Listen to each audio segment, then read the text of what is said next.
Olá! Hoje estamos aqui uma daquelas histórias incríveis de eletrónica caseira, sabe? Um projeto que começou como um hobby e acabou virando uma verdadeira aventura.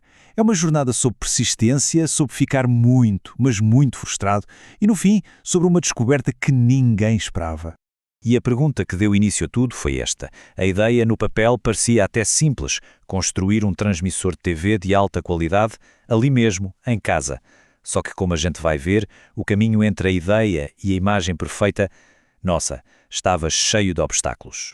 E que obstáculos! Olha, essas palavras aí não são minhas, não. Foram as palavras exatas do criador do projeto para descrever o primeiro resultado. Quer dizer, o transmissor funcionava, mas a imagem, bem, a imagem era simplesmente péssima. E é aqui que o verdadeiro desafio começa. Ok, vamos ao plano.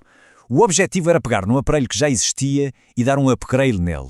A meta era que o sinal de TV ficasse tão limpo, tão forte, que desse para ver em todas as televisões da casa sem problema nenhum. Para a gente entender a batalha que veio a seguir, primeiro a gente precisa conhecer as armas. O transmissor foi todo montado por etapas, e cada componente ali dentro tinha uma função super específica. Funciona mais ou menos assim. O sinal de áudio e vídeo entra. Um chip especial prepara esse sinal para a transmissão e depois ele é amplificado em duas fases para ganhar potência.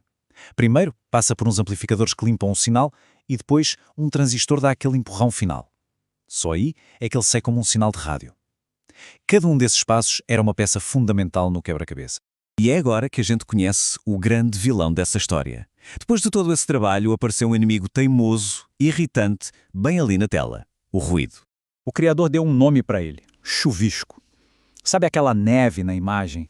Aquela estática que quem viveu na era analógica conhece muito bem?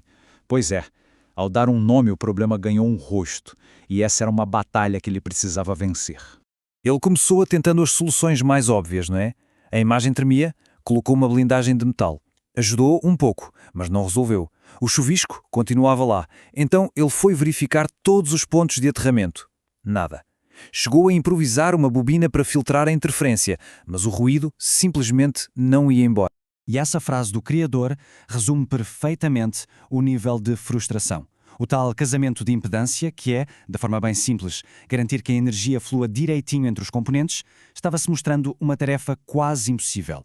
Um desafio técnico e, com certeza, emocional. Mas é aquilo, né? Quando a lógica parece que não funciona mais, às vezes a solução aparece do nada, por acaso. E foi exatamente o que aconteceu. A partir daqui, a história dá uma virada completa. E foi aí que veio o momento eureka. No meio de mais um teste, ele percebeu uma coisa muito, mas muito estranha. Toda vez que ele encostava uma ferramenta de metal em certos pontos do circuito, a imagem ficava perfeita. O chuvisco sumia, como num passe de mágica. Ainda não era a solução, mas era a primeira pista de verdade.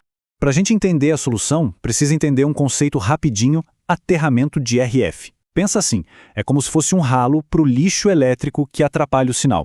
Ele cria um caminho para essa energia indesejada ir embora e não causar interferência. E foi assim que ele chegou na solução. Uma coisa que, nas palavras dele, foi uma loucura total.